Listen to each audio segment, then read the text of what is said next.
As decisões informadas começam aqui. Apoie o jornalismo independente e garanta acesso aos artigos de opinião exclusiva. A verdade não tem preço, mas as notícias que dão forma aos seus hábitos de leitura, sim. Agora, com 20€ de desconto. Assine em observador.pt.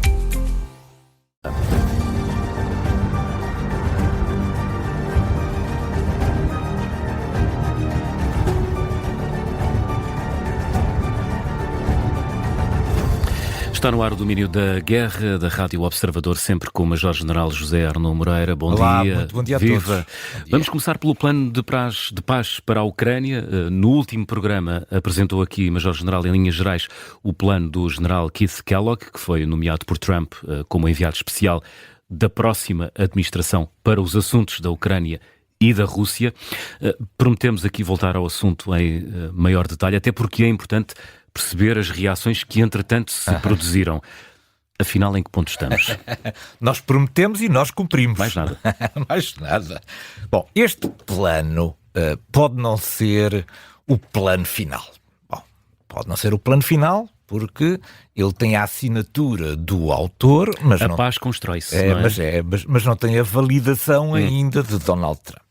E é muito natural que este plano vá sendo refinado à medida que já começaram as consultas, sobretudo com a parte ucraniana. Desconhecemos de que forma é que este plano está a ser apresentado ou se existem consultas prévias com a Federação Russa. Bom, portanto, mas é o plano que temos e sobre isso parece-me importante ser aqui um conjunto de validações relativamente àquilo que são as posições que a Ucrânia e a Federação Russa têm vindo a demonstrar sobre estas possibilidades. Bom, vamos começar pelas grandes linhas. A primeira grande linha deste plano tem a ver com o cessar-fogo nas atuais posições.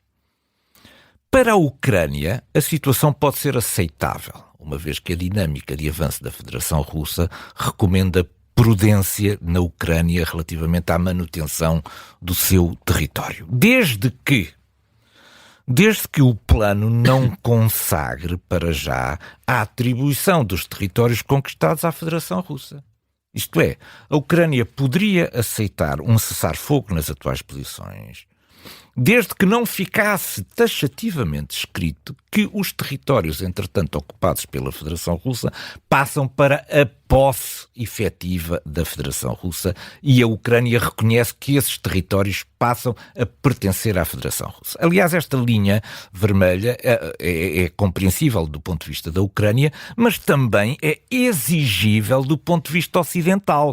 Nós não podemos agora reconhecer oficialmente que pela força a Federação Russa se apropriou de território que é institucionalmente, oficialmente reconhecido como sendo da Ucrânia. Portanto, seria abrir um precedente. Seria aqui abrir um precedente tremendo. Portanto, o plano inteligentemente o que faz é atirar para negociações futuras o destino destes territórios. Portanto, abrindo espaço aqui de negociação. Para a Rússia, já há algumas vozes que dizem que talvez esteja na altura de começar a considerar este plano. E quem são estas pessoas? São pessoas que têm pouca voz pública ainda, mas é gente muito ligada à administração dos territórios. Os recursos estão a ir todos para a guerra e as pessoas que têm que lidar diretamente com as populações sentem que já não há investimento público suficiente nos territórios. Mas esta voz tem pouco eco na comunicação social. O que tem eco é a posição do Kremlin, que continua com a posição maximalista. O que é a posição maximalista? Eu só conquistei este pedaço, mas eu paro a guerra se me derem... Isto é como no futebol, aquelas vitórias na secretaria, não é? Uma vitória na secretaria, quer dizer, nem preciso de jogar, eu fico logo com os pontos. E o Kremlin está a apostar nessa solução. Diz, eu tenho uma dinâmica de vitória, é apenas uma questão de tempo, enquanto não conquista as 4 regiões que tinha prometido conquistar. Na verdade, só o Lugansk é que está conquistado. Em todas as outras, e então em Donetsk, a situação é muito problemática do ponto de vista da narrativa russa, porque só 63% é que está conquistado na posse da Federação Russa. Portanto, seria preciso encontrar aqui, para aceitar este plano, seria preciso encontrar aqui uma narrativa muito fantasiosa para dizer que ainda estamos perante uma lógica de vitória depois deste plano para o Kremlin. E depois como explicar Kursk? Não me parece que a Federação Russa esteja interessada em iniciar negociações de paz enquanto não resolver o problema de Kursk. E o problema de Kursk não está fácil de resolver. Esta semana foi demitido o governador. Putin demitiu o governador. E isto quer dizer alguma coisa. Significa que também o progresso em Kursk, mesmo com os 11 mil coreanos, não tem sido fácil. E, portanto, estamos, em relação ao cessar-fogo nas atuais posições, temos aqui já um conjunto de linhas bastante bem definidas. Depois, zona desmilitarizada. Bom, depende daquilo que for a largura da zona desmilitarizada. Se a zona desmilitarizada for muito larga, lembremos-nos, por exemplo, quando entrou a Unifil. A Unifil entrou para uma zona de 30 km entre o rio Litani e a linha azul na fronteira com Israel. 30 km para ter espaço de manobra. Ora, se encontrássemos uma zona desmilitarizada de grandes dimensões, isto acabava por anular aquilo que foram os avanços territoriais russos desde o início do ano. Portanto, estamos a ver que o tamanho da zona desmilitarizada tem uma influência também psicológica muito grande sobre as partes. Significa que, se a zona desmilitarizada for muito larga, as partes vão certamente queixar, sobretudo, da Federação Russa. Se ela for muito estreita, impede a manobra de uma eventual força de interposição que seja necessário colocar. Esta força de interposição ninguém sabe neste momento o que é que pode ser. Porquê? Porque a fronteira são 1000 e tal quilómetros de extensão. Portanto, isso seria preciso uma força enorme. Onde é que está essa força? Quem é que pode levantar essa força? E depois ambas as partes não vão gostar dos componentes dessa força. E, portanto, quer dizer, se de repente na força de interposição aparecessem forças da França e dos Estados Unidos, então a Rússia também não ia afinal ter os Estados Unidos e a França já colocados dentro, ainda mais perto do seu território. E depois a questão do estatuto, não é? Também, e com o mandato. Quem é que administra depois este território? Bom, compromisso ucraniano de não recuperar territórios pela força militar. Bom, neste momento a Ucrânia está sem capacidade militar suficiente para antever que possa, num futuro muito próximo, recuperar estes territórios do ponto de vista do emprego da força militar. Mas, enfim, as situações políticas também vão evoluindo e com o tempo pode acontecer que se encontrem soluções diplomáticas para resolver este problema. Portanto, a Ucrânia estaria disponível para isto, desde que lhes dessem garantias de segurança, coisa que não está a acontecer neste momento. Depois armar a Ucrânia para que esta se possa continuar a defender. Bom, isso é um prolongamento daquilo que já temos neste momento, não parece que tenha aqui, por parte da Ucrânia, qualquer dificuldade.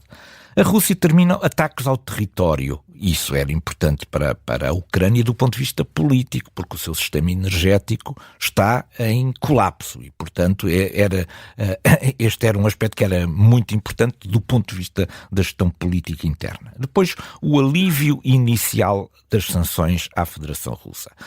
A Federação... É preciso dar alguma coisa, quer dizer, é preciso dar alguma coisa em troca à Federação Russa. O alívio das sanções certamente iria ajudar a economia russa, que passa por mau momento. E depois o levantamento só das sanções com um acordo de paz. A mim, eu vejo muito difícil o acordo de paz, porque o acordo de paz tem a ver com territórios, não é? Bom, taxa sobre as exportações energéticas russas para pagar a reconstrução da Ucrânia. É difícil aceitar pela Rússia, mas atenção, nós temos muitos ativos congelados da Rússia no Ocidente. Isto é, mesmo que ela não queira pagar, nós podíamos ir deduzindo dos ativos congelados, esta parte já foi retirada porque é para a reconstrução da Ucrânia. E o congelamento da adesão à NATO, bom, neste momento não há nenhuma perspectiva de uma adesão rápida à NATO e, portanto, enfim, a Ucrânia também teria que aceitar e a Federação Russa ficaria certamente satisfeita. Vamos continuar então a acompanhar aqui no Domínio da Guerra também os avanços neste capítulo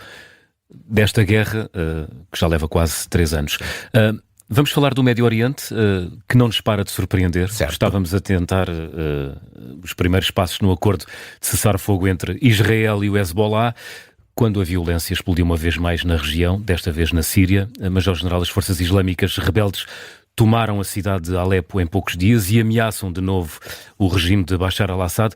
O que é que nós podemos esperar deste conflito que parecia adormecido há vários anos? Estava adormecido desde o cessar-fogo de 2020. Bom, o conflito na Síria é o historial do desenvolvimento daquilo que foi a Primavera Árabe, que explodiu em 2011 em todos os Estados, praticamente todos os Estados árabes. E chegou à Síria também com um conjunto de protestos importantes a 26 de janeiro de 2011. Logo em março, com o agravar destes protestos, entrou-se numa luta armada. Bom, o objetivo era afastar Assad do poder, mas de repente deu-se conta que, para além deste objetivo comum, cada grupo existente armado na Síria tinha os seus objetivos particulares. Nomeadamente, como pano de fundo, havia um conflito muito sério entre sunitas e xiitas. Bom, isto foi atraindo os atores regionais da região e em setembro de 2014 os Estados Unidos entraram definitivamente nesta guerra em apoio das tropas curdas. E, portanto, os Estados Unidos entraram e em setembro de 2015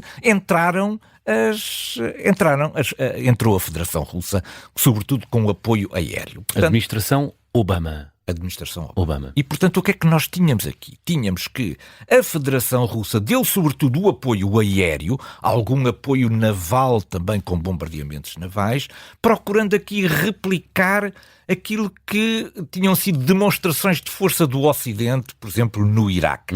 A Federação Russa disse que eu tenho agora uma força expedicionária que pode conduzir estas operações fora do território e fora das minhas fronteiras.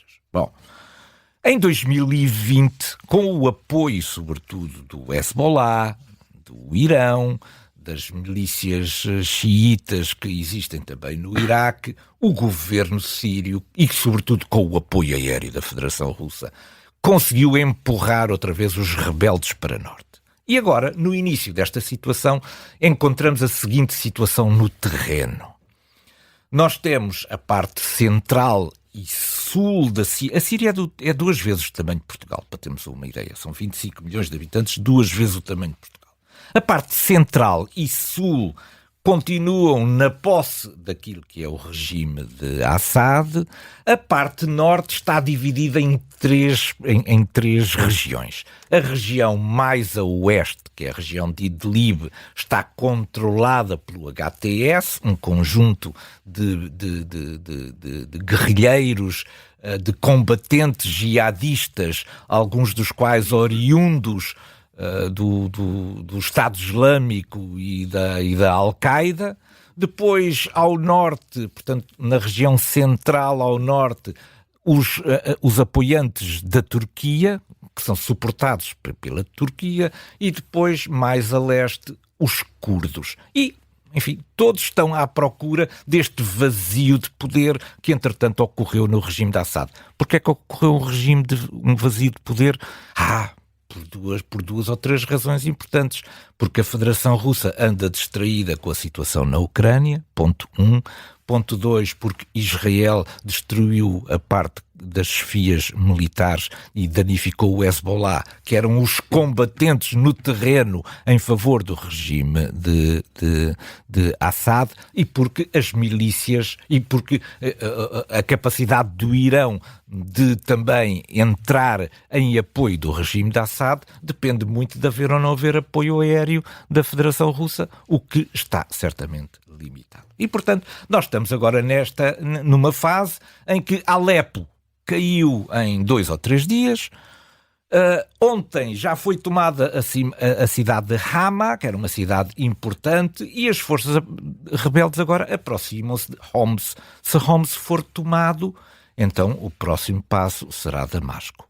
Bom, vamos ver como é que reage o regime, porque até agora todas as defesas improvisadas que foi tentando manter não duraram nem 48 horas. Mas, Jorge General, cheira-me que vamos falar mais vezes da Síria. Isso, vamos. Vamos à nossa cortina de fumo.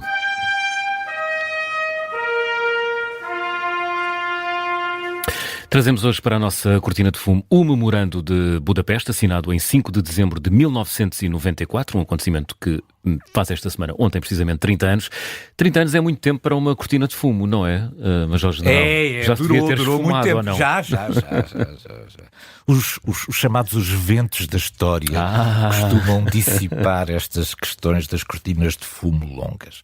Bom, vivemos numa ilusão. O Memorando de Budapeste foi uma ilusão, mas foi uma ilusão com consequências absolutamente trágicas. Ele foi assinado a 5 de novembro de 1994. Dezembro.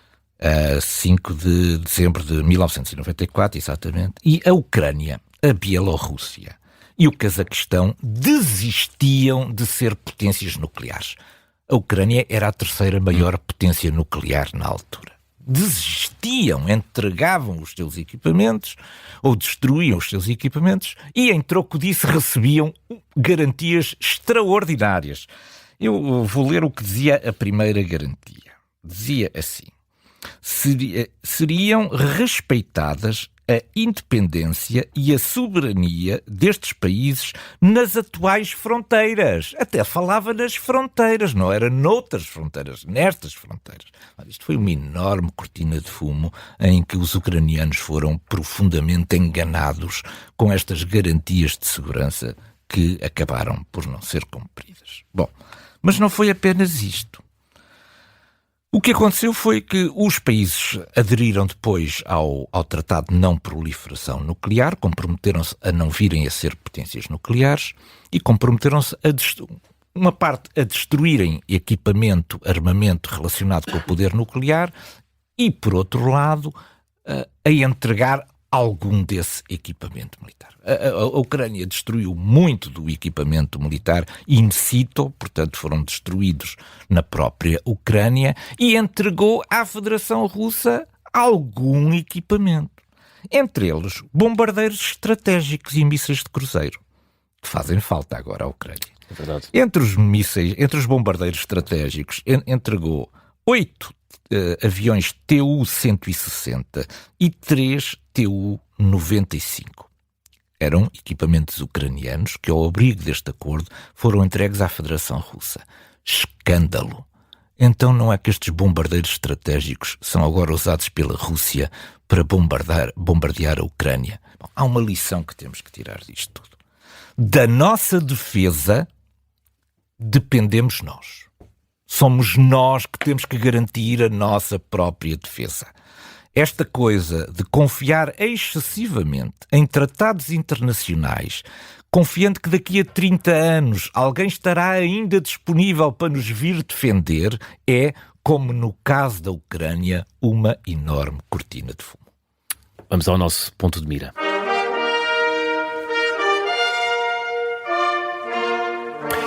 E hoje colocamos o ponto de mira sobre a base naval russa de Tartus, na Síria, de onde desapareceram subitamente os navios da frota russa do Mediterrâneo. Mas, Jorge General, o que é que se passa ali, em Tartus? Bom, foi um momento Udini, não?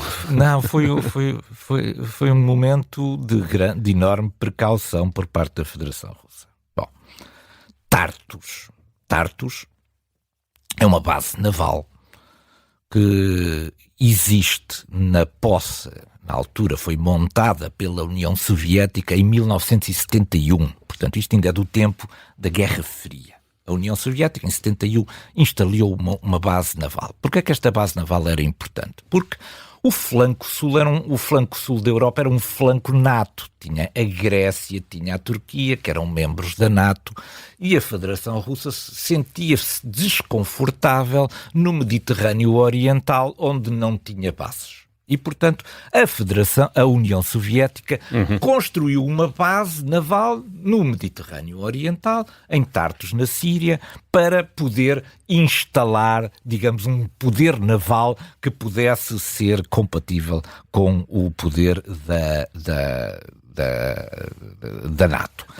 Para ajudar os nossos ouvintes a localizarem-se, Tartus fica virado diretamente para Chipre. Exatamente, não fica muito longe de Chipre. Em 2012, foi tornado na principal base naval no estrangeiro. E em 2017, Putin ordenou a sua modernização. O que é esta modernização? É que passou a ter capacidades quer de reabastecimento, quer de manutenção dos navios, permitindo que os navios estejam um tempo indefinido nesta base. Bom, portanto, a maior base naval da Federação Russa no estrangeiro. Só que este plano da instalação e esta modernização tinha também um outro objetivo, que é um objetivo do qual falamos pouco e do qual eu falo muito, e que tem a ver com a Líbia. É através deste porto que a Federação Russa vai mantendo e alimentando aquilo que são as aspirações de uma facção rebelde na Líbia, que é a que contesta o poder existente na Líbia e reconhecido internacionalmente. Isto é, não é apenas a questão da permanência da Federação Russa que está em causa em Tartus, é toda a sua estratégia no Mediterrâneo, nomeadamente em apoiar forças rebeldes na Líbia. E, portanto, é dali que sai a mão atrás dos arbustos. Exatamente. Ora, Tartus está ameaçada, porque se as forças rebeldes passarem de Hama, onde já passaram, para Homs, fica cortado o acesso do regime sírio de Damasco aos seus portos e, portanto, passa a estar em perigo também aquele conjunto de meios navais. Que meios navais eram estes? Foram esses que desapareceram entre o dia 1 e o dia 3 de dezembro. Desapareceram 3 fragatas, desapareceram 2 navios de apoio de reabastecimento de combustível oceânicos e desapareceu um submarino da classe Kilo que estavam ali. Aparentemente, de acordo com a Federação Russa, foram para exercícios. Vamos lá ver se estes exercícios se vão prolongar por muito mais tempo do que aquilo que estão planeados. General Arnaud Moreira, bom fim de semana. Muito obrigado. Bom fim de semana, foi um prazer. Muito obrigado.